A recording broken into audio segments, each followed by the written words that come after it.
Hello everyone, तो स्वागत है आप सभी का हमारे चैनल अकाउंट्स निपटाओ बाय जतिन मलिक में। तो बच्चों, आज हम देखने वाले हैं अपना पार्ट 5 जो हमारी सीरीज़ चल रही है 1000 MCQ की, उसका पार्ट 5 में हमारा क्या है chapter meaning and types of market.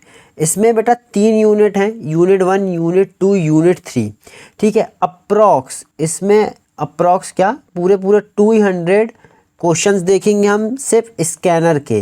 अभी मैं आप मॉड्यूल की बात नहीं कर रहा हूँ, स्कैनर के ही इसमें बेटा 200 क्वेश्चन दे के रखे हैं, जिसमें यूनिट 1 में है 37, यूनिट 2 में बात करूँ तो हैं 17 क्वेश्चन, और यूनिट 3 में जो है बेटा वो हैं 149 क्वेश्चन। अगर मैं इन सब का टोटल बोलूँ तो यहाँ हो रहा है 201, 37 प्लस 17 प्लस 149, सॉरी 203, जितना भी हो रहा है बेटा। तो अप्रॉक्स 200 लेके चल रहा हूँ मैं कि अप्रॉक्स 200 क्वेश्चन स्कैनर के हम देखेंगे। कौन से चैप्टर के बच्चों? Market and types of market. तो बहुत ही ध्यान से समझना है, MCQ विद एक्सप्लेनेशन आप लोगों के लिए मैं वीडियोस डाल रहा हूँ। ठीक है। और ये वाला PDF आपको कहाँ मिल जाएगा? सभी को पता है बच्चों, टेलीग्राम चैनल है अपना, टेलीग्राम में मिल जाएगा। आप लोग सर्च कर सकते हैं अकाउंट्स निपटाओ, और अकाउंट्स निपटाओ, और इसका मैं वो क्या कहते हैं लिंक टेलीग्राम की डिस्क्रिप्शन में दे दूंगा इसी वीडियोस की। ठीक है। चलिए, without wasting of any time upon start करते हैं। फर्स्ट क्वेश्चन देख लेते हैं, क्या बोलना चाह रहा है ये देखते हैं। हाँ जी, which of the following is not an essential condition. Not बोल रहा है बच्चों। ठीक है। नॉट में थोड़ा सा टिक लगा लें ऐसे पेंसिल में पेपर से, और ताकि क्या कंफ्यूजन ना हो। Essential condition of pure competition. बेटा प्योर कंपटीशन क्या होता है? जहाँ पे क्या होता है, प्राइस बिल्कुल सारा सेम रहता है, प्रोडक्ट भी बिल्कुल सेम रहता है, पैकेजिंग पूरी सेम रहती है। ठीक है। तो यहाँ पे अब मैं देख लेता हूँ क्या बोलना चाह रहा है। Pure competition is a part of perfect competition. Pure competition बोल लो या परफेक्ट कंपटीशन बोल लो बच्चों, एक ही बात है। The essential conditions of pure competition are. क्या क्या होती है बेटा? एक तो large number of buyer and seller होते हैं। ठीक है। होमोजीनियस मतलब होता है बेटा एक जैसे, जो एक जैसे प्रोडक्ट्स हैं, पैकेजिंग में भी, टेस्ट में, मतलब हर चीज़ में एक जैसे। तीसरा बोल रहा है freedom of entry and exits of firm. कोई भी आ सकता है और कोई भी आसानी से बच्चों जा सकता है। तो अब नॉट पूछा था, तो इसमें तो देखो ये 3 तो बताए हैं। क्या ये डी लग रहा है मेरे को? एब्सेंस ऑफ ट्रांसपोर्ट कॉस्ट ये इसमें नहीं रहती है। ठीक है। तो और नॉट पूछा है तो ये इसका क्या हो जाएगा बच्चों? करेक्ट आंसर हो जाएगा। उम्मीद करता हूँ आप लोगों को समझ में आ रहा है, और भी बिल्कुल लाइन से बच्चों आप लोग चीज़ देखें। जितना करवा रहा हूँ उतना ही आएगा पेपर में।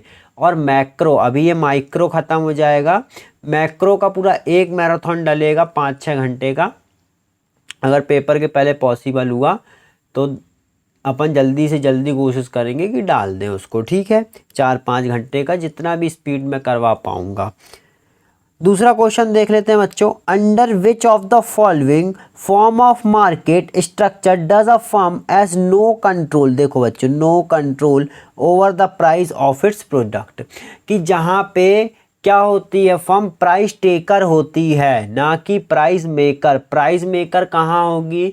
जैसे मोनोपोली हो गया, भाई मैं पूरा मालिक हूँ पूरी इंडस्ट्री में, मैं ही बस बैठा हूँ और मेरे सिवा कोई नहीं है, या मोनोपोलिस्टिक हो जाए, है ना। अब परफेक्ट कंपटीशन है, तो परफेक्ट कंपटीशन में तो बेटा जो ऊपर से डिसाइड होगा हमको वही फॉलो करना पड़ेगा। तो ये क्या बोल सकता हूँ, एक प्रकार से ऑप्शन डी में बोल सकता हूँ कि परफेक्ट कंपटीशन में जो फर्म्स होती है बेटा वो प्राइस टेकर होती है, ना कि प्राइस मेकर। क्या लिखा है एक्सप्लेनेशन पढ़ लेते हैं अपन। Perfect competition is a price taking firm. क्या है? बहुत ही इंपॉर्टेंट क्वेश्चन है बेटा। प्राइस टेकिंग फर्म होती है अपना परफेक्ट कंपटीशन। ठीक है। The price in such a market are determined by market forces of demand and supplied.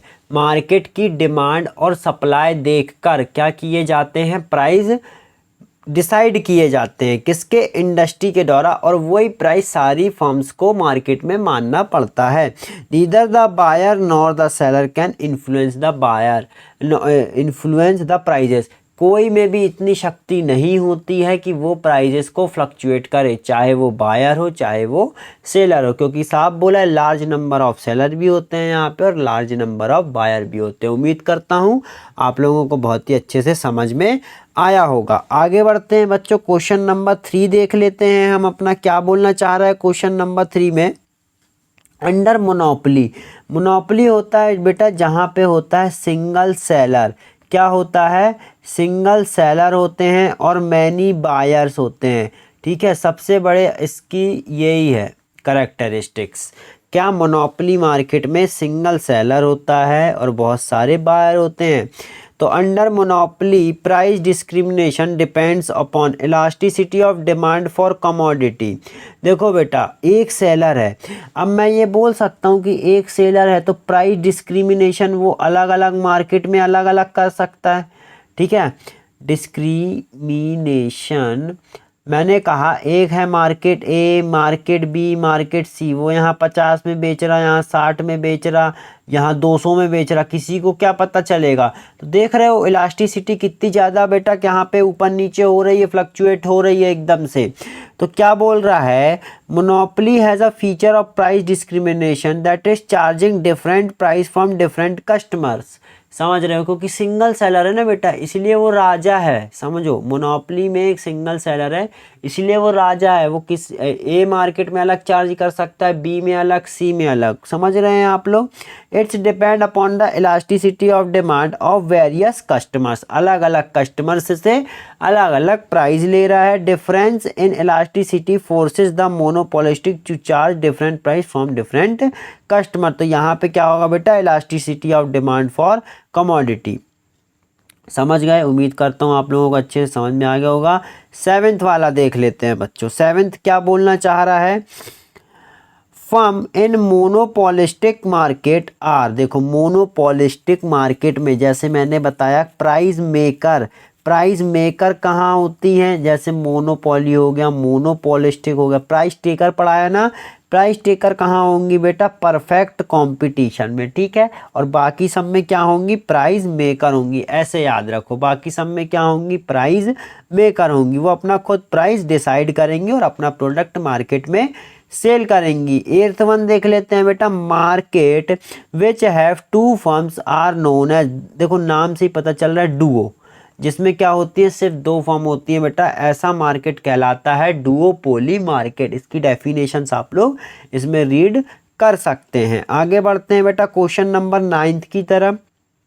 PDF आप लोगों को टेलीग्राम में मिल जाएगा, ज्वाइन कर लीजिए, अपना टेलीग्राम ओपन करिए, उसमें ये लिखिए अकाउंट्स निपटाओ। ठीक है, यहाँ डबल ए मत लगा, डबल ए लगाना, सिंगल ए मत लगाना। ठीक है, सिंगल ए भी लगाओगे तो चैनल आएगा, डबल ए लगाओगे तो CA फाउंडेशन का डिस्कशन ग्रुप आएगा, बस इतना है डिफरेंस। ठीक है, तो दोनों चीज़ ज्वाइन करना चाहते हो तो दोनों चीज़ कर लो, डिस्कशन ग्रुप भी और चैनल भी। ठीक है, monopolistic can determine price output, either price और आउटपुट। देखो अब भी बताया मैंने, प्राइस और आउटपुट वो खुद डिटरमाइन करेगा बच्चों। तो इसका आंसर क्या हो जाएगा, आंसर इज सी। आगे बढ़ते हैं बेटा, मैं बता के थक गया कि जो मार्जिनल है और जो टोटल है ये दोनों एक दूसरे का पीछा बिल्कुल नहीं छोड़ने वाले हैं। चाहे वो मार्जिनल कॉस्ट टोटल कॉस्ट की बात हो, चाहे मार्जिनल यूटिलिटी टोटल यूटिलिटी की बात हो, मार्जिनल रेवेन्यू टोटल रेवेन्यू की बात हो, तो ये दोनों इनका फॉर्मूला सेम ही रहने वाला है, जो कि होगा ये। ठीक है, मैं कितनी बार पहले भी आप लोगों को जो मेरी पार्ट 1 पार्ट 2 में भी देखेंगे, कहीं ना कहीं ये चीज़ आई रही। तो पूछ रहा है MR of n term unit is given by, इसका फॉर्मूला क्या है बेटा, MR is equal to TRN minus TRN minus 1। बहुत ही अच्छे से विद एग्जाम्पल मैंने ये आप लोगों को एक्सप्लेन किया हुआ है प्रीवियस वीडियोस में। ठीक है, वहाँ जाके आप लोग देख सकते हैं। बेटा 11th देख लेते हैं, द मार्केट स्ट्रक्चर बोल रहा है, the market structure in which the number of seller is small. क्या बोल रहा है, ऐसा मार्केट स्ट्रक्चर जहाँ पे नंबर ऑफ सेलर स्मॉल हैं and there is interdependence in decision making by the firm is known as, क्या है बेटा, फ्यू सेलर हैं, ऐसा बोलो, या स्मॉल सेलर हैं और एक दूसरे पर इंटरडिपेंडेंट हैं, ऐसे मार्केट को बोलते हैं बेटा oligopoly market. Oligopoly is often described as competition among the few, बेटा कुछ ही लोगों में आपस में ही क्या चलता है, कंपटीशन चलता है। It is characterized by small number of seller who are interdependent in decision making. ठीक है बेटा, इंपॉर्टेंट क्वेश्चन है, एग्जाम में पूछा जा सकता है। ठीक है, 11th के बाद बेटा आ जाते हैं हम अपने 12th की तरफ। In perfect competition since the firm is a price taker the dash curve is a straight line, बेटा कौन सा कर्व स्ट्रेट लाइन होगा, मार्जिनल रेवेन्यू। क्यों, क्योंकि यहाँ पे जो प्राइस होंगे बेटा वो बिल्कुल सेम होने वाले हैं, जो प्राइस होगा वो ही क्या है, एक प्रकार से मार्जिनल रेवेन्यू है। तो ठीक है, यहाँ पे याद रखने वाली चीज़ है, इंपॉर्टेंट क्वेश्चन है बच्चों। ठीक है, आगे बढ़ते हैं। Given the relation M R marginal revenue is equal to price 1 minus 1 upon elasticity if elasticity is less than 1 then, तो क्या होगा, बनी बात है मार्जिनल रेवेन्यू। बेटा कोई भी एग्जाम्पल कुछ भी मान लो प्राइस और इसको सॉल्व कर लोगे तो ये आंसर निकल के आएगा कि जो मार्जिनल रेवेन्यू है वो ग्रेटर देन लेस देन क्या होगा, 0 होगा। ठीक है, आगे देख लेते हैं।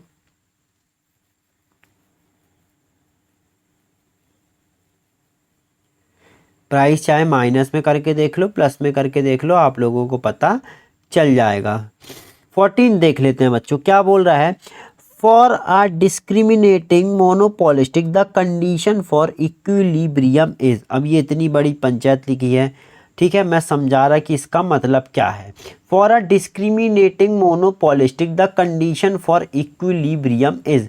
डिस्क्रिमिनेटिंग मोनोपोलिस्टिक का मतलब हुआ बच्चों कि जैसे मैंने ऊपर बताया था, जो मोनोपोलिस्ट है वो अलग अलग मार्केट्स में अलग अलग डिफरेंट प्राइजेस क्या कर रहा है, चार्ज कर रहा है। अब इसकी एक्सप्लेनेशन अगर मैं पढ़ूँ तो कि ऐसी कंडीशन में हम कब मानेंगे कि वो इक्विलिब्रियम में है। One of the important conditions of price discrimination is that the seller should be able to divide his market into 2 or मोर सब मार्केट्स। मैंने बताया जो प्राइस डिस्क्रिमिनेशन वाली सिचुएशन होती है वहाँ पे सेलर क्या करता है, मार्केट को अलग अलग चार्ज मतलब अलग अलग भाग में बांट सकता है और अलग अलग प्राइस चार्ज कर सकता है। If marginal revenue in both markets are different then price discrimination is possible। और भाई वो होगा ही डिफरेंट। ठीक है, इतना सज्जन आज के समय में कोई नहीं है कि किसी को ऐसा प्राइस डिस्क्रिमिनेशन का मौका मिले और कोई ऐसा ज़्यादा चार्ज ना करे या अलग अलग प्राइस चार्ज ना करे, भेदभाव ना करे, ऐसा हो ही नहीं सकता कलयुग में। The seller will transfer his products more to that market which give more marginal revenue. बेटा बनी बात है, वो ये देख लेगा कि यहाँ के लोग ज़्यादा कैपेबल हैं, यहाँ अच्छी सोसाइटी हैं, बड़ी बड़ी सोसाइटी हैं, यहाँ के लोग ज़्यादा घिनापन नहीं करते हैं, जल्दी से प्राइस देने को तैयार हो जाते, तो वो क्या करेगा, उस मार्केट में ज़्यादा सप्लाई करेगा ताकि ज़्यादा मेरा रेवेन्यू बने। Suppose MR of market is A more than market B, so the seller will transfer the products from market B to market A. बनी बात है कि अगर वहाँ पे कम पड़ेंगे जहाँ पे ज़्यादा बिक्री हो रही है ना, और जहाँ पे मार्जिनल रेवेन्यू इतना खास है नहीं और प्रोडक्ट भी धीरे धीरे निकलते हैं, तो जहाँ धीरे धीरे निकलते हैं जिस मार्केट में, वो क्या करेगा, उस चीज़ को बेटा दूसरे मार्केट की ओर ट्रांसफ़र कर देगा जहाँ से उसको क्या प्राइस ज़्यादा मिल रहे हैं। अगर मैं स्लो जा रहा हूँ तो आप लोगों को देखो बेटा ये रिवीजन वीडियो है, इसको 2x में करके या 1.5x में करके देख सकते हो। ठीक है, कोई बच्चा वैसे होंगे जो एग्ज़ाम के एक दिन पहले ही पूरा देख रहे होंगे। ठीक है, क्योंकि वही पॉसिबिलिटी है कि उसमें जल्दी रिवीजन हो पाएगा क्योंकि बहुत सारे पार्ट्स हैं। ठीक है, और भी आगे अभी आएंगे माइक्रो के। Are due to this price the out of market B will rise and A will fall. बनी बात है, जब वो ट्रांसफ़र कर रहा है ए से बी में तो वो तो फॉल होएगा। Gradually the marginal revenue of B will start increasing. बनी बात है, he will continue to transfer unit from B to A till the marginal revenue from both market becomes equal after this point it will be no longer profitable. ठीक है, तो सीधे बेटा समझ में आ रहा है, जहाँ पे marginal revenue of A is equal to marginal revenue of B, वो किसके इक्वल हो जाए, मार्जिनल कॉस्ट के इक्वल हो जाए। तो बेटा ये पूरा बहुत ही ध्यान से मैंने आप लोगों को समझाया, उम्मीद करता हूँ कि आप लोगों को समझ में आ गया होगा। ठीक है, वीडियो अच्छी लग रही हो बेटा चैनल को सब्सक्राइब जरूर कर लें, आने वाले समय पे इंटर की वीडियो भी अपलोड की जाएंगी अकाउंट्स और इको की। ठीक है, तो इसलिए जो बच्चे फाउंडेशन में की इसमें देख रहे हैं तो ज़रूर सब्सक्राइब कर लें, ताकि आने वाले समय में उनको कहीं भी भटकने की ज़रूरत ना रह जाए। गिवन गिवन है बेटा, एवरेज रेवेन्यू दिया है 5 एंड इलास्टिसिटी ऑफ डिमांड दिया बेटा 2। देखो अभी एवरेज रेवेन्यू का मतलब क्या होता है बेटा, प्राइस। जैसे वहाँ पे पी लिखा था ना, आप लोग बोलोगे कि एवरेज रेवेन्यू अलग है और प्राइस अलग, तो ऐसा मत सोचना। ये जो फॉर्मूला है वो यही है जो बेटा अभी अपन ऊपर पढ़ के आए। ठीक है, तो ये फॉर्मूला आप लोगों को याद करना है। एवरेज रेवेन्यू का मतलब ही है प्राइस, तो ए आर की जगह 5 लिख दो, या वो एवरेज रेवेन्यू लिख सकते हैं प्राइस। इसको सॉल्व कर लोगे तो बेटा 2.5 आंसर आ जाएगा। उम्मीद करता हूँ आप लोगों को ये समझ आ जाएगा।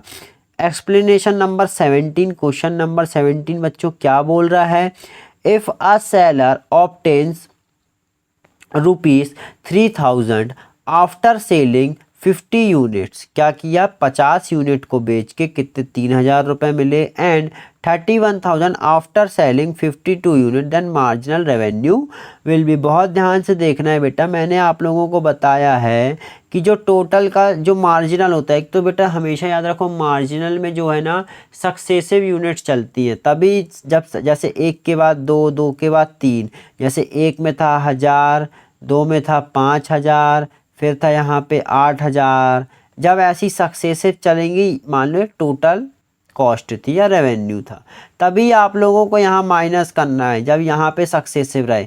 पर यहाँ पे जब डिफरेंस रहे तो कैसे करना है वो मैं बता रहा। 50 यूनिट का जो रेवेन्यू है वो 3000 है। ठीक है, तो 50 का कितना है बच्चों, 3000 है, और 3100 है 52 का। अब कई बच्चे क्या करेंगे, इसमें से इसको माइनस कर देंगे, है ना, और सीधा हो सकता है कि वहाँ पे आंसर दिया हो 1000, या सॉरी कितना आ रहा है 100 करके 3100 है ना, मैंने ज़्यादा ले लिया, 1000 ले लिया बेटा, एक जीरो काट दो इसको। ठीक है, तो यहाँ पे 100। अब आईसीआई इतना चालाक है कि वो 100 भी दे के रखेगा, उसको पता है बच्चे घपला करेंगे, पर ऐसा नहीं करना है बेटा। इन दोनों के बीच का डिफरेंस है उसको 2 से डिवाइड कर दो, तो आंसर मेरा आ जाएगा बी 50। उम्मीद करता हूँ आप लोगों को समझ में आया होगा। क्वेश्चन नंबर 17 हो चुका है। क्वेश्चन नंबर 18 देख लेते हैं बच्चों, क्या बोल रहा है, a firm will close down in the short period, it's average revenue is less then. बेटा बनी बात है, जब मेरे वेरिएबल फैक्टर्स की भी कॉस्ट अगर मैं कवर नहीं कर पा रहा हूँ तो मैं बहुत ही बड़ा क्या हुआ फिर निकम्मा।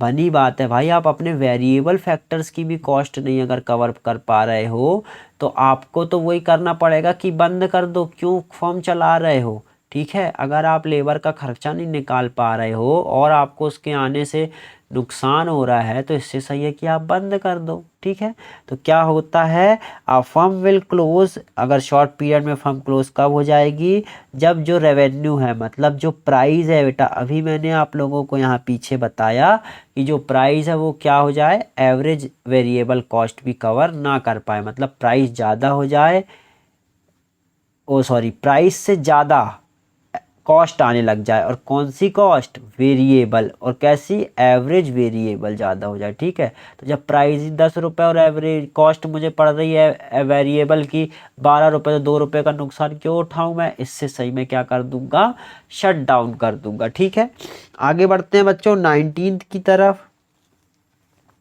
Which one of the following expression is correct for marginal revenue. अब मैं उम्मीद करता हूँ कि ये तो आप लोगों से बन जाएगा। बेटा ये ट्राइएंगल का मतलब होता है चेंज। ठीक है, जैसे देखो यही क्वेश्चन किया था, यहाँ पे कितना चेंज आ रहा था, 100 का चेंज आ रहा था ना, टोटल रेवेन्यू में कितने का चेंज था, 100 का, और क्वांटिटी में कितने का चेंज था, उसमें था बेटा 2 का, तो यही तो अपन ने यहाँ लिखा था। ठीक है, तो यहाँ पे आंसर वही हुआ था बेटा ये। ओहो ये रबर, चलो आगे बढ़ते हैं। Question number 20। The market for ultimate consumer is known as wholesale market, regular market, unregulated, किसी के भी लिए बेटा अल्टीमेट कंज्यूमर है, ठीक है। तो ये तो कॉमन सेंस है कि वो होता है हमारा रिटेल मार्केट, ठीक है। कॉमन सेंस बच्चों वाले क्वेश्चन है बच्चों ये तो। आगे बढ़ते हैं हम 21 की ओर। हाँ जी, क्या बोल रहा है, 2017 जून में आया हुआ है। For a firm to become profitable, it should expand output whenever, कब क्या करना है, for a firm to become profitable, तो अगर उसको प्रॉफिटेबल है तो उसको क्या करना चाहिए, आउटपुट को एक्सपेंड करना चाहिए। व्हेनेवर क्या हो, जब मार्जिनल रेवेन्यू इक्वल हो मार्जिनल कॉस्ट के, नहीं, जब मार्जिनल रेवेन्यू कम हो मार्जिनल कॉस्ट से, नहीं भाई रेवेन्यू क्यों कम होगा, रेवेन्यू तो क्या होना चाहिए, इक्वल भी नहीं होना चाहिए, कम भी नहीं होना चाहिए, ये ज़्यादा होना चाहिए। भाई आपकी कॉस्ट 100 लग रही है और कमा आप 150 रहे हो, तो क्यों नहीं चाहोगे उस बिजनेस को और ग्रोथ करे, वो बिजनेस की 50 का प्रॉफिट हो रहा है, कल दिन और मैं बढ़ाऊंगा और मेरे को 100 का 200 का तो लालच आएगी ना। तो जो कॉस्ट है, क्या मैं चाहूँगा कि हमेशा प्रॉफिट कॉस्ट, बस मेरी कॉस्ट कवर हो जाए और फिर मैं अपना खाऊंगा क्या या प्रॉफिट क्या निकालूंगा, तो घर कैसे चलाऊंगा। तो हमेशा जो प्रॉफिट हो मेरा क्या हो, कॉस्ट से ज़्यादा ही निकले। तो इसीलिए बेटा इसका सी हो जाएगा, जो मार्जिनल रेवेन्यू है वो कैसा हो, ग्रेटर देन मार्जिनल कॉस्ट हो। उम्मीद करता हूँ कि आप लोगों को समझ में आया होगा। 22 देख लेते हैं बेटा क्या बोलना चाह रहा है 22 में। On the basis of nature of transaction, a market may be classified into, देखो बेटा स्पॉट मार्केट का मतलब होता है कि तुरंत का लेन देन, कैश दो सामान लो और घर जाओ। रेगुलेटेड मार्केट होता है बेटा जो एक प्रकार से जिनके पास जीएसटी नंबर होता है बड़ी फर्म्स के पास। अनरेगुलेटेड मतलब ऐसे नॉर्मल वाले, ठीक है। इसमें बोला है ट्रांजैक्शन अ मार्केट में B classified into wholesale market and retail market, local market and national market. और काय का बेसिस पूछा है, नेचर के हिसाब से पूछा है, तो spot market and future market. देखो इसका आंसर क्या हो जाएगा, स्पॉट मार्केट की जो ट्रांजैक्शन है वो कैसे हो रहे हैं, बिल्कुल अभी तुरंत के तुरंत हो रहे हैं कि आगे फ्यूचर के लिए टल रहे हैं। तो बेटा इसका आंसर हो जाएगा ए। देखो नेचर पूछा था ट्रांजैक्शन का, है ना। तो स्पॉट मीन्स होता है तुरंत के तुरंत ट्रांजैक्शन हो रहे हैं, कैश दो और सामान ले जा लो। चलो बेटा 23 में जाते हैं। In very short period market क्या होगा, supply changes but demand remains same. कैसे हो जाएगी सप्लाई चेंज, क्या मैं इतना अगर डिमांड ज़्यादा हो रही तो क्या मैं सप्लाई को बढ़ा सकूंगा वेरी शॉर्ट पीरियड में, नहीं बिल्कुल नहीं बेटा। तो ये तो हो ही नहीं सकता। बी पढ़ लेता हूँ, सप्लाई चेंज तो हो ही नहीं सकती बेटा, इसलिए सी होगा इसका आंसर, ठीक है। वेरी शॉर्ट की बात कर रहा है, 6 महीने में क्या कर लूँगा मैं। हाँ जी आगे बढ़ते हैं। क्वेश्चन नंबर 24 बच्चों देख लेते हैं क्या बोल रहा है। A firm will close down in the short period if it's AR, अरे ये तो बिल्कुल सेम आ गया, less than average variable cost. आप देख सकते हैं कि क्वेश्चन क्या है बेटा, रिपीट हो रहे हैं। 24 हो गया। 25 देख लेते हैं, ये फिर से रिपीटेड है बच्चों। विच of the following is correct, अभी देखा था हमने ये वाला, है ना, जो ए वाला फॉर्मूला है वो सही है बेटा। मोस्ट इम्पॉर्टेंट क्वेश्चन है, इसमें वो ऐसा सिंपल भी पूछ सकता है जैसे यहाँ पूछा दिख रहा है आप लोगों को, और न्यूमेरिकल वैल्यूज़ देके वो आंसर भी पूछ सकता है कि बताओ फिर मार्जिनल रेवेन्यू क्या होगा। बेटा कुछ भी पूछ सकता है, मार्जिनल रेवेन्यू दे दे, AR दे दे, इलास्टिसिटी पूछ ले, कोई भरोसा नहीं। तो इलास्टिसिटी पूछ ले तो बेटा ऑप्शन, देखो मैथ्स में कोशिश करना मैथ्स के पेपर में कि ऑप्शन से ज़्यादा करना। और जो इसमें भी बेटा इको में भी जो प्रैक्टिकल आएंगे ना, उसमें भी खैर वो तो इतने आएंगे नहीं, फिर भी कहीं भी अगर जब फंसो तो को ऑप्शन से ट्राई करो, ठीक है। 26 अकॉर्डिंग टू बिहेवियरल प्रिंसिपल्स, क्या है बिहेवियर प्रिंसिपल्स। तो बेटा पहले हम क्या कर लेते हैं, थोड़ा सा नया नया सा दिख रहा है, इसको हम रीड कर लेते हैं। According to behavioural principles, principle number 1, a firm should not product at all if its total variable cost are not met is better to. बनी बात है कि भाई अगर आपकी वेरिएबल कॉस्ट नहीं निकल पा रही है तो इससे अच्छा है कि आप फर्म को क्या कर दीजिए, बंद कर दीजिए। बेटा प्रिंसिपल नंबर 1 बोलता है ये। प्रिंसिपल नंबर 2 क्या बोलता है ये देख लेते हैं हम आगे। The firm will be making maximum profit by expanding output to the level where marginal revenue is equal to marginal cost as additional unit add more to revenue than to cost। क्या बोल रहा है कि principal to behaviour principal है वो ये बोल रहा है कि फर्म अपने प्रॉफिट को क्या कर सकती है, उस स्टेज से मैक्सिमम कर सकती है जहाँ पे क्या हो, मार्जिनल रेवेन्यू मार्जिनल कास्ट के क्या हो जाए, इक्वल हो जाए। ठीक है, एक्सपेंड कर रहा हूँ, अगर जब ये इक्वल हो जाए तो अपने आउटपुट को एक्सपेंड करो। तो इसका क्या हो जाएगा बेटा, बोथ ए और बी। क्यों? क्योंकि देखो फर्म वाले में ऊपर भी सेम बात लिखी हुई है, तो ये दोनों ही बातें क्या हैं, that is answer number answer is C. 27 देख लेते हैं बच्चों। मार्केट कंसिस्ट्स ऑफ, बायर रहता है, सेलर रहता है, one price one product at a given time. अरे ये थोड़ा सा नहीं, हाँ ठीक है, और both A and B, one price for one product at a given time, बनी बात है। Demand for a product is unitary elastic. Unitary means क्या होता है बेटा, unitary elastic. Demand for a product is unitary elastic, तो इसका answer होगा 1। Unitary means 1। ठीक है, तो मार्जिनल रेवेन्यू उस केस में कैसा रहेगा, अगर इलास्टिसिटी 1 है, मार्जिनल रेवेन्यू उस केस में कैसा रहेगा, अगर इलास्टिसिटी 1 है तो उस केस में रहेगा 0। Important question again. चलो आगे देख लेते हैं। विच of the following is true when the firm is at equilibrium. बोल रहा है कि इन चारों में से बताओ कि कौन सा ट्रू है। इसका क्या ग्राफ दिया हुआ है, वेरी गुड दिया हुआ है, यहाँ देख लेते हैं। विच of the following is true when the firm is at equilibrium. बेटा इक्विलिब्रियम वो पॉइंट होता है कि जहाँ पे सप्लाई का वो डिमांड कब एक दूसरे को जिस पॉइंट पर इंटरसेक्ट करते हैं, वही मेरा क्या कहलाता है, इक्विलिब्रियम पॉइंट या स्टेज बोल लो कहलाता है। बोल रहा है ग्राफ में कि विच of the following is true when the firm is at equilibrium. देखो बेटा ये जो आप लोगों को कर्व दिख रहा है, ऐसा कब बनता है, परफेक्ट कंपटीशन के, कि ये जो प्राइस है या मार्जिनल रेवेन्यू, एवरेज रेवेन्यू, कुछ भी बोल लो, और ये हो गई तुम्हारी क्वांटिटी। अब क्या लिखा है, at the point of equilibrium marginal cost जो होती है वो मार्जिनल रेवेन्यू की क्या हो जाती है, इक्वल हो जाती है। ठीक है, और जो marginal cost curve cuts the average revenue curve from below. ठीक है, फ्रॉम बिलो, ऐसा बेटा नीचे से इसको काटेगा। At this point a firm will earn maximum profit. तो पूछा है मैक्सिमम प्रॉफिट के लिए दो कंडीशन बोली हैं कि मार्जिनल कॉस्ट किसके इक्वल रहे, मार्जिनल रेवेन्यू के, और जो मार्जिनल कॉस्ट कर्व है वो मार्जिनल रेवेन्यू को कहाँ से, नीचे से इंटरसेक्ट करे। आगे बढ़ते हैं बच्चों। When total revenue is at its peak then marginal revenue is, बेटा बहुत ही आसान क्वेश्चन है, सबको पता है।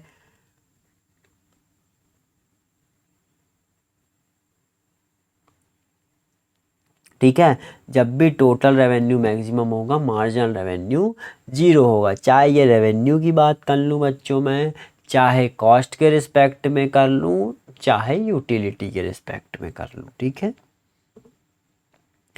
आगे बढ़ते हैं। 30 हो गया बेटा। हाँ, अब हम देख लेते हैं अपना 31। ये रहा, when price is ₹20, quantity demand is 10 units and price is decreased by 5%, then quantity increased by 10%, then marginal revenue is. बड़े ध्यान से देखना है बच्चों, जब 20 रुपये था तो 10 रुपये हो रहा था, and price is decreased by 5%। अगर 20 माइनस 5% में करूँ तो यहाँ पे हो गया बच्चों मेरा 19। अब यहाँ पे कितनी डिमांड हो रही है, तो क्वांटिटी 10% से बढ़ गई। पहले कितनी हो रही थी, 10% हो रही थी बच्चों, तो 10 + 10%, ये हो गया बेटा मेरा 11। देन मार्जिनल रेवेन्यू, तो अगर 20 यूनिट थी तो 20 रुपी ईच यूनिट, तो यहाँ पे मेरा कितना रुपये आ रहे थे, 200 आ रहे थे। और यहाँ पे अगर 19 रुपये प्राइस हुआ तो 11 यूनिट सेल लगा, मतलब मेरा टोटल मैंने कितना रेवेन्यू बनाया इंटू 11, तो ये हो गया बच्चों मेरा 209। तो इसका ये हो गया मेरा क्या, टोटल रेवेन्यूज आ रहे हैं। अब इन दोनों के बीच का डिफरेंस, तो वही मेरा क्या होगा बच्चों, मार्जिनल कहलाएगा। ठीक है, आगे बढ़ते हैं। उम्मीद करता हूँ कि आप लोगों को समझ में आया होगा। तो ऐसे ही समझें, इसको ज़्यादा देखने की ज़रूरत नहीं है, वैसे बताया उनने बहुत डिटेल में है, वहाँ हम इतना लिखते नहीं बैठेंगे, हमको सीधे कैलकुलेटर में 20 इंटू, इसको देखो बच्चों कैसे करना है, 20 इंटू 10 m प्लस, ठीक है। फिर लेस करके देख लिया, हाँ जी, 11 into 19, 11 into 19 m minus equal to सीधे बेटा 9 आ जाएगा। ठीक है, एक बार m प्लस कर देना है m माइनस, क्योंकि सबको पता है कि बाद में आगे जाके मेरे को क्या करना पड़ेगा, इसको माइनस करना पड़ेगा। इसलिए मैंने क्या किया, एक बार m प्लस दबा दिया और मैं m माइनस भी साथ में दबा दिया। इसी के साथ बढ़ते हैं बच्चों हम अपने क्वेश्चन नंबर 32 की तरफ। ठीक है, उम्मीद करता हूँ कि यहाँ तक आप लोगों को बहुत ही अच्छे समझ में आया होगा। समझ में आ रहा है तो ज़रूर वीडियो को लाइक कर दीजिए और चैनल को सब्सक्राइब कर लीजिए। Which of the following represents the supply curve in a perfect competitive market? कौन सा इसमें से बताओ सप्लाई कर्व को रिप्रेजेंट करता है परफेक्ट कॉम्पिटिटिव मार्केट में? तो बच्चों यहाँ पे आएगा एवरेज रेवेन्यू का। हाँ, सुबह के 3:30 बज गए हैं। चलो आगे देखते हैं। Under perfect competition since the firm are price takers, बेटा पहले ही बता चुका हूँ मैं, जो परफेक्ट कंपटीशन में जो फर्म्स होती हैं वो क्या होती हैं, प्राइस टेकर। ठीक है, द एवरेज रेवेन्यू कर्व और डिमांड कर्व, बेटा एवरेज रेवेन्यू कर्व को डिमांड कर्व भी बोल सकते हैं, और demand curve are perfectly elastic. क्यों ऐसा बोल रहा है वो, क्यों, क्योंकि ये तो अपनी जगह से खिसकते ही नहीं है, इसीलिए ये बोल रहा है perfectly elastic. Therefore average revenue curve means that an individual firm has constant average revenue when price remains constant, marginal revenue will be equal to average revenue, and thus average revenue curve and marginal coincident and will be horizontal curve। ठीक है, उम्मीद करता हूँ कि आप लोगों को यहाँ तक समझ में आ गया होगा। चलो आगे बढ़ लेते हैं बच्चों, क्या लिखा हुआ है। क्वेश्चन नंबर 32 हम देख चुके, इसका हमारा आ गया सी। ठीक है, आगे देख लेते हैं अब हम। ओहो, ये पेन को क्या हो गया। 33 क्या लिखा हुआ है, एक मिनट बच्चों, पेन थोड़ा सा कुछ गड़बड़ हो गया है, चार्जिंग ख़त्म हो गई क्या।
Hello hello. चलो बेटा, थोड़ा सा पेन बंद हो गया था मेरा। क्या है 33? 33 देख लेते हैं क्या बोल रहा है।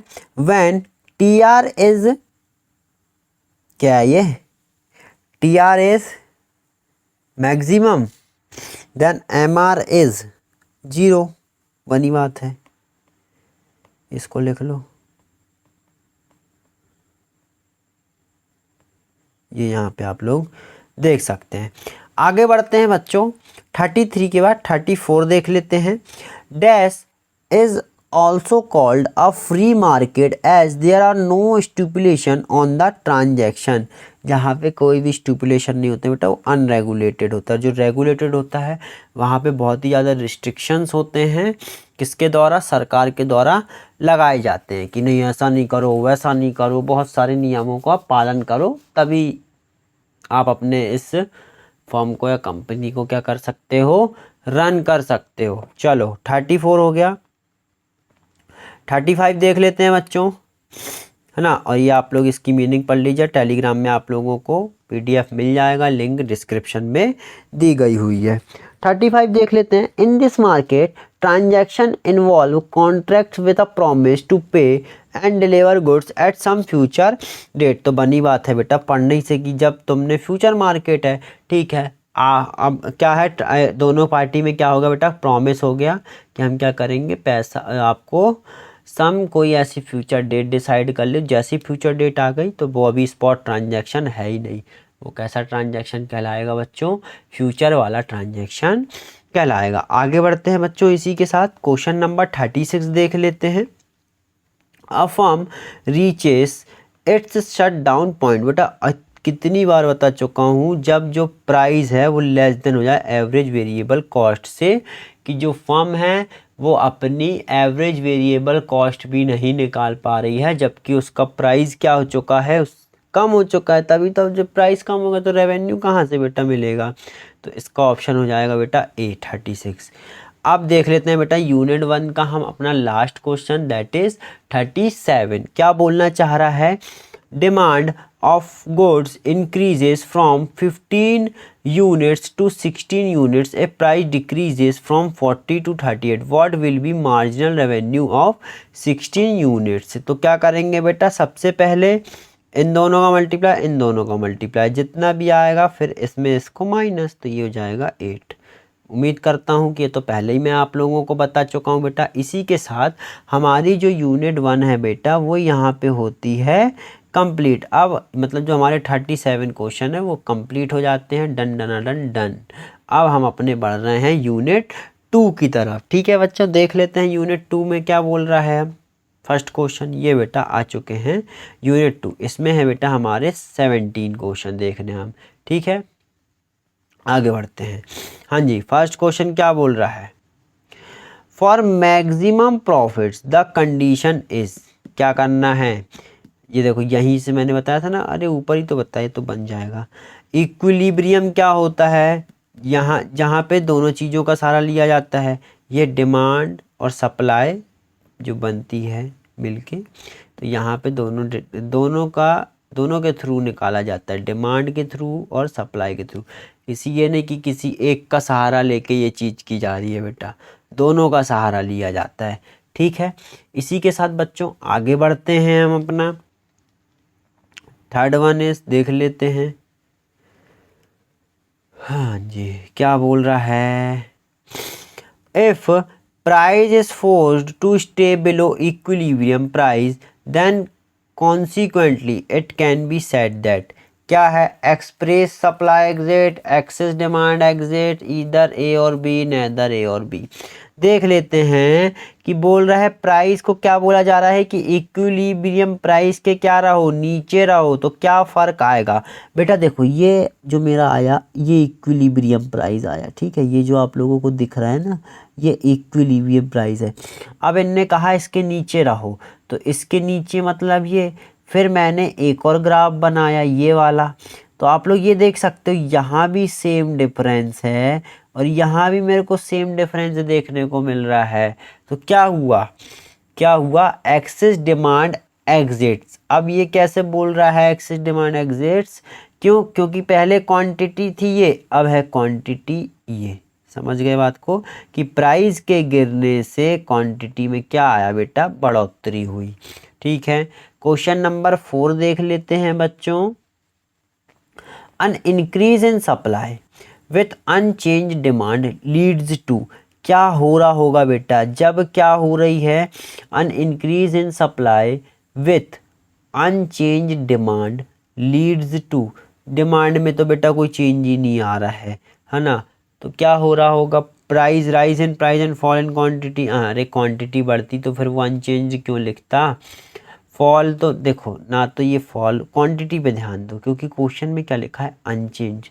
बहुत ध्यान से देखो बेटा, क्वेश्चन में लिखा है अनचेंज्ड डिमांड। इसका मतलब ये हुआ कि जो डिमांड है उस पर तो ना तो वो फॉल हो रही है और ना ही राइस हो रही है।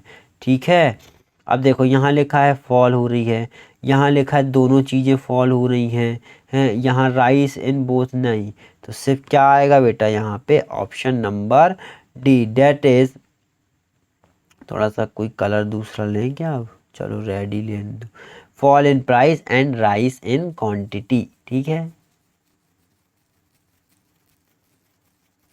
when there is an increase in supply, demand remaining the same, the price of the good decreases and quantity demanded increases. It is evident from the following diagram. ये देख लेना कहाँ है ये देखो।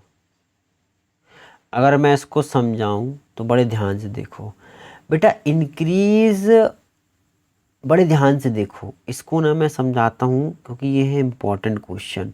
मेरे को पता है आप लोगों को नल्लों का भी नहीं समझ में आया होगा, मैं इधर समझाता हूँ।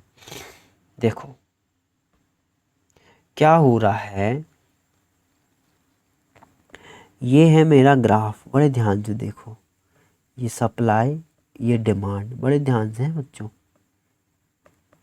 ठीक है, बोल रहा है इंक्रीज इन सप्लाई। क्या बोल रहा है? Increase in supply with unchanged demand. मैंने आप लोगों को बेटा बहुत ही अच्छे से बता के रखा है। एक होता है इंक्रीज और एक होती है बेटा मूवमेंट। देखो रिवीजन वीडियोस हैं तब भी बच्चों मैं इतनी डिटेल में बता रहा हूँ, तो मेरी मेहनत को आप लोग सफल कर देना, इससे बाहर कुछ नहीं आएगा। इसलिए इतना को अच्छे से आप लोग पढ़ लीजिएगा। ठीक है, चलो आगे देखते हैं। एक होता है इंक्रीज। बेटा इंक्रीज में जो कर्व होता है ना, जो डिमांड कर्व या सप्लाई कर्व, वो होता है शिफ्ट, या तो राइट या तो लेफ्ट। ये चीज़ आप याद रखें, स्क्रीनशॉट ले लें। और मूवमेंट में होता है बेटा कर्व कैसा रहेगा? सेम कर्व जो रहेगा, सेम कर्व, उसी में बेटा क्या होगा? मूवमेंट होगी। कैसी? या तो अपवर्ड होगी या तो मूवमेंट बच्चों डाउनवर्ड होगी। ठीक है, अब यहाँ इंक्रीज की बात हो रही, इंक्रीज मत, कैसा शिफ्ट? Right shift. तो क्या करूँ बच्चों? मैं सप्लाई की बात कर रहा हूँ, तो सप्लाई को मैं राइट शिफ्ट कर दूँ। तो ये बच्चों मेरा S1। क्या मेरा डिमांड में कोई चेंज आया? नहीं। पहले जो मेरा बच्चों इक्विलिब्रियम प्राइस था वो ये था। ठीक है, अब मेरा जो नया बना, ये देखो, ये जो नया बना वो ये बना। ठीक है, यहाँ पे मैंने लिखा P, यहाँ पे मैंने लिखा Q, यहाँ पे लिखा मैंने P1 और यहाँ पे लिखा मैंने Q1। तो यही जो नए में चेंज आया, तो क्या चेंज आ रहा है कि प्राइस जो है वो गिर रहे हैं और जो क्वांटिटी है वो बढ़ रही है, ऐसे समझिए। तो ये ऐसा लिखा हुआ है D में। ठीक है, उम्मीद करता हूँ कि आप लोगों को बहुत ही अच्छे से समझ में आ गया होगा कि फॉल इन प्राइस, ये देखो गिर रहे हैं ना प्राइस। पहले प्राइस यहाँ थे, अब प्राइस यहाँ आ गए। पहले क्वांटिटी यहाँ थी, अब क्वांटिटी आगे हो गई। तो क्वांटिटी डिमांड बेटा बढ़ रही है और प्राइस क्या हो रहे हैं? गिर रहे हैं। इसी के साथ बेटा क्वेश्चन नंबर 4 को कंप्लीट करते हुए हम बढ़ रहे हैं अपने क्वेश्चन नंबर 5 की तरफ। वेरी गुड, देख लेते हैं क्वेश्चन नंबर 5 क्या बोल रहा है। इन द लॉन्ग रन, बोल रहा है in the long run only demand can change, only supply. बेटा बोथ, दोनों को चेंज कर सकते हैं। लॉन्ग रन तो हमारे ऊपर है है ना, कुछ भी कर दो, कुछ भी हटा सटा। कंडीशन फॉर प्रोड्यूसर इक्विलिब्रियम बता चुके हैं बेटा। 7th वाला देख लेते हैं, थोड़ा सा बड़ा बड़ा सा लग रहा है, ठीक है, पर ये वैसा ही है बच्चों। ये देखो इम्पॉर्टेंट क्वेश्चन है, क्योंकि इसी टाइप के क्वेश्चन वो लोग पूछते हैं, equilibrium, demand shift, increase decrease. तो ये मैं क्वेश्चन पढ़ रहा हूँ और आप लोगों को बिल्कुल प्यार से बहुत अच्छे से वहीं पे समझाता हूँ, ठीक है, कि यहाँ पे हो क्या रहा है। देखो, an increase in supply with demand remaining the same bringing should, बोल रहा है कि अगर प्राइस में अन इंक्रीज इन सॉरी सप्लाई में क्या हो रही है, इंक्रीज हो रही है, और डिमांड जो है वो वहीं की वहीं है। तो देखो मैंने क्या किया, आप लोग यहाँ देखो, पहले मेरा ये वाला था सप्लाई कर, उसने खुद बोला ना सिर्फ सप्लाई को बढ़ाओ, मतलब इंक्रीज है, तो इसका मतलब सप्लाई को राइट वर्ड शिफ्ट करो, ठीक है, और डिमांड में कोई चेंज नहीं करना है। देखो ये डिमांड कब है, अब पहले मेरी क्या रही थी प्राइस, ये रही होगी इक्विलिब्रियम प्राइस, अब ये बना बिल्कुल बेटा पिछले ही वाला जैसा है ये, पर इधर पे स्टेटमेंट्स क्या लिखे हैं, an increase in equilibrium quantity. Okay very good, ये सही है, हमारी जो पहले वाली इक्विलिब्रियम क्वांटिटी थी और अभी वाली इक्विलिब्रियम क्वांटिटी वो बड़ी है, वेरी गुड। आगे लिखा है and decrease in equilibrium price, मतलब जो इक्विलिब्रियम प्राइस है वो गिरा है और क्वांटिटी बढ़ी है, दैट इज पहले ही पढ़ के हमको आगे समझ में 1 करोड़। चलो आगे बढ़ो 8th में बच्चों, अब आप लोग ये करके दिखाओगे होमवर्क, कमेंट करके दिखाओ मेरे को कितना आ रहा है। इको का पेपर कितनी तारीख को है, 26 को ना, 25 को मैं दिन भर बैठे रहूँगा, देखता हूँ कौन कौन कमेंट करता है, मेहनत का फल कौन कौन देता है, कि बस पढ़ते भी हैं कि नहीं पढ़ते हैं। 9th वाला देख लेते हैं बेटा, from the following table what will be equilibrium price, market price. बनी बात है बेटा, जहाँ पे डिमांड जो इक्विलिब्रियम क्या देख रहा है इतनी देर से, जहाँ पे डिमांड और सप्लाई कैसी हो जाती है बेटा, नाम से ही पता चल रहा है, इक्वल हो जाती है, वही होता है मेरा इक्विलिब्रियम वाली कंडीशन। यहाँ देखो ये दिख रही है, ये 4th यूनिट पे 4 रुपये प्राइस था, सॉरी यूनिट बोल रहा हूँ, 4 रुपये प्राइस पर डिमांड भी 350, सप्लाई भी 350। तो बता दो इधर सी, अरे इतना इजी आ जाए तो मज़ा आ जाए यार। आप लोग यही सोचते होगे पेपर इजी आ जाए, बेटा ईगो का पेपर ऐसा ही आता है मॉडरेट, ठीक है।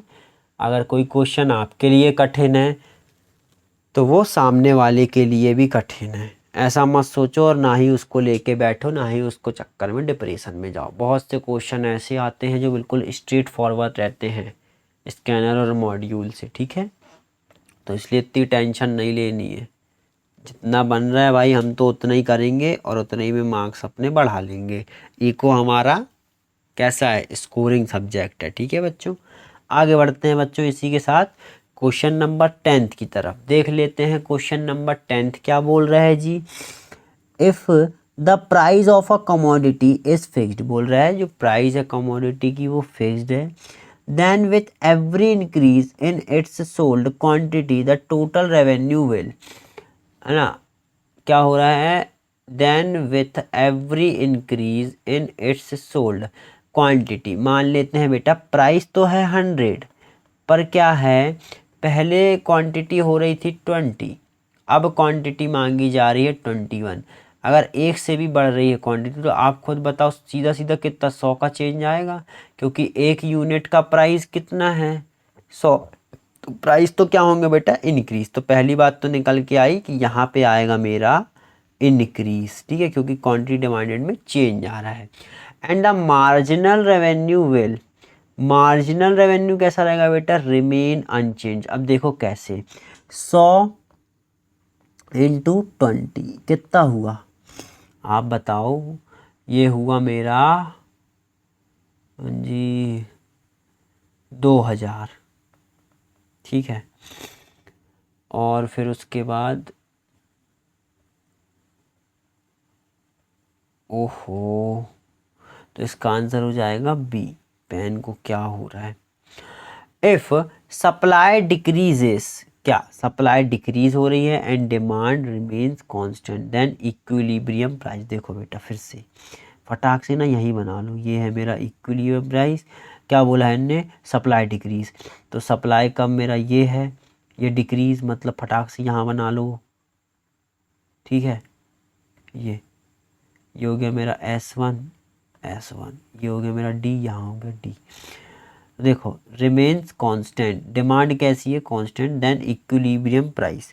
पहले इक्विलिब्रियम प्राइस ये था पर अभी भी यही दिख रहा है, नो चेंज, तो इसका आंसर क्या हो जाएगा, C।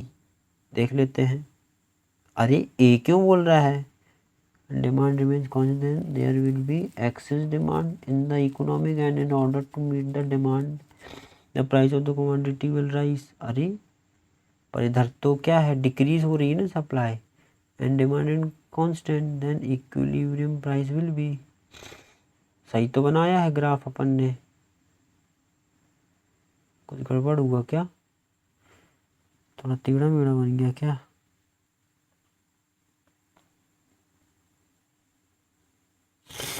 ये सप्लाई है,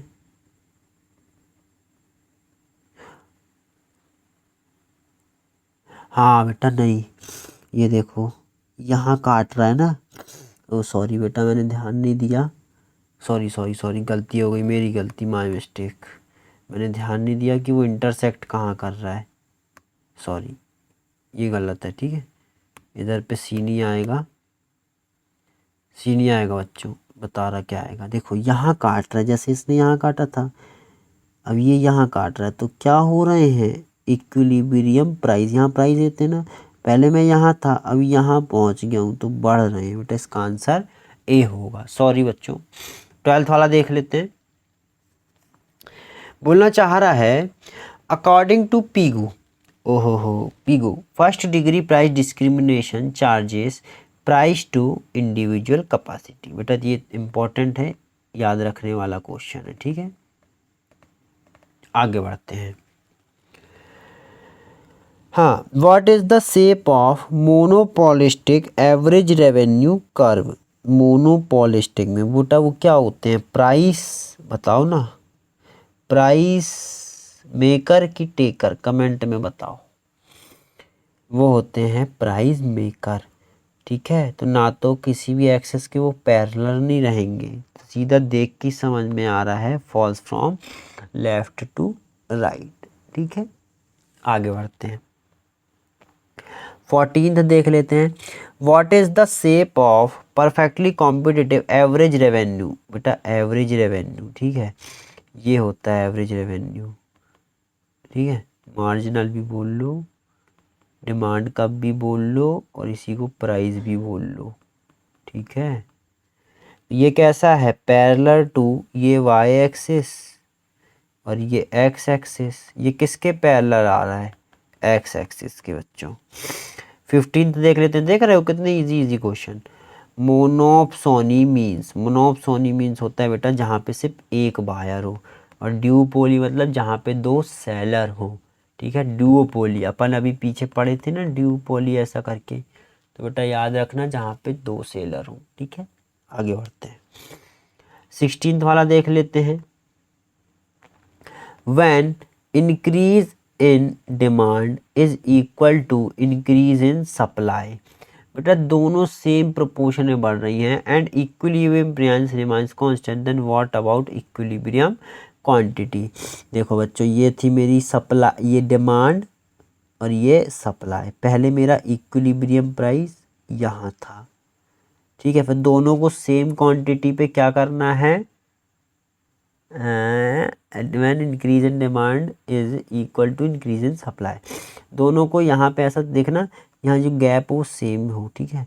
तो ये हुआ इंक्रीज, ये S0 से S1 आया और ये D0 से D1 गया, दोनों को इंक्रीज। तो इक्विलिब्रियम प्राइस पे क्या अफेक्ट पड़ रहा है ये बताना, ये तो अपन ने किया ही था बच्चों। ये देखो अब यहाँ बन गया इक्विलिब्रियम प्राइस, तो पहले प्राइस यहाँ था, अब प्राइस यहाँ पहुँच गया, तो जो प्राइस है बेटा वो क्या हो रहा है, बढ़ रहा है, और जो क्वांटिटी है वो क्या हो जाएगी, गिर जाएगी। तो क्वांटिटी का भी बच्चों वो पूछ सकता है, ठीक है। तो क्वांटिटी बोल देना कि गिर जाएगी। हाँ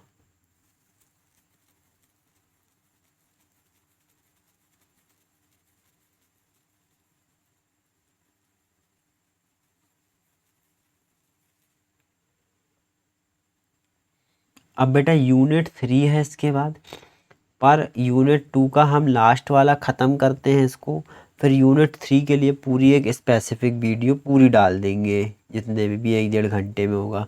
तो मार्केट और सप्लाई के स्कैनर की खाली बेटा 2 वीडियो बढ़ गई, ऐसे ही नहीं, इसमें 300 क्वेश्चन है, सॉरी 200 क्वेश्चन, और अभी तो मॉड्यूल में पता नहीं कितने हैं, कितने हैं मॉड्यूल में, होंगे यार 100-150 ज़्यादा ही कहो हो। तो 200 तो इसी में कर लिए हमने, स्कैनर ही में कर लेंगे। अभी कितने कर चुके हैं, अभी 37 वहाँ किए, यहाँ 17 किए, बेटा 54 क्वेश्चन हम कंप्लीट कर चुके हैं। ठीक है, लास्ट देख रहे हैं, आप लोग खुद देख रहे हैं बेटा, ये इक्विलिब्रियम से रिलेटेड कितने सारे आए हैं। फटाक से ग्राफ बनाओ और चेक करो इंक्रीज डिक्रीज को। ठीक है, an increase in supply with demand remaining the same, बोल रहा है इंक्रीज इन सप्लाई। ये बेटा ये बनाओ, ये है, ठीक है, ये मिट गया है, यहाँ पे आ रहा है मेरा, ऐसा कुछ मानते हैं ना आप लोग। ठीक है, तो सबसे पहले ऐसी ग्राफ बना लिया करो फटाक से। तो चलो देखो, इंक्रीज इन सप्लाई जी कर लिया, इंक्रीज मैंने सप्लाई को राइट वर्ड शिफ्ट करके, डिमांड है कोई, brings about an increase in equilibrium price. Equilibrium price बढ़ा नहीं यार, कैसे बढ़ा बेटा, पहले कहाँ था, यहाँ, ठीक है,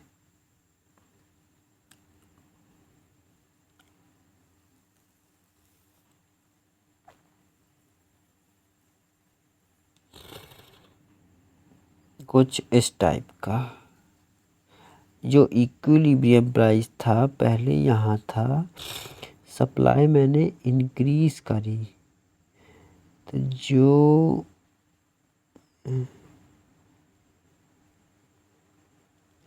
हाँ ठीक है ठीक है, ठीक लिखा है, प्राइस क्या हो रहा है, गिरेगा, और क्वांटिटी क्या हो रही है, बढ़ रही है, वो तो साफ साफ दिख रहा है। तो इन लोगों ने क्या बोला है यहाँ पे, हाँ इक्विलिब्रियम क्वांटिटी बोला है। ठीक है, वो क्या हो रही है बेटा, इंक्रीज हो रही है, पहले क्वांटिटी थी ये, अब यहाँ पे ये हो गई, और इक्विलिब्रियम प्राइस बेटा डिक्रीज हो रहा है। देखो कितने चालाक हैं, पहले क्वांटिटी लिखे हैं कंफ्यूज करने के लिए। बच्चों यहाँ पे मैं इस वीडियो को कर रहा हूँ समाप्त। ठीक है, बहुत बहुत धन्यवाद। आप लोग मेरे को इंस्टाग्राम में भी फॉलो कर सकते हैं, जतिन मलिक 2000, अगर वहाँ पे भी आप लोगों को कोई डाउट हो तो पूछ सकते हैं, जतिन मलिक 2000। टेलीग्राम की लिंक बेटा चैनल की डिस्क्रिप्शन में लगा दूंगा, सीए फाउंडेशन डिस्कशन ग्रुप भी है वहाँ। तो बेटा सारी सुविधाएं हैं, आप लोग उसका फ़ायदा उठाएं। इसके बाद हम करेंगे यूनिट 3, जिसमें कि है बेटा मेरे 150 क्वेश्चंस। ठीक है, आगे बढ़ते हैं अब हम, चलो पहले अभी इसको यहीं समाप्त कर दें। बेटा चैनल को ज़रूर सब्सक्राइब कर लें, वीडियो अच्छी लगी हो तो लाइक कर दीजिए।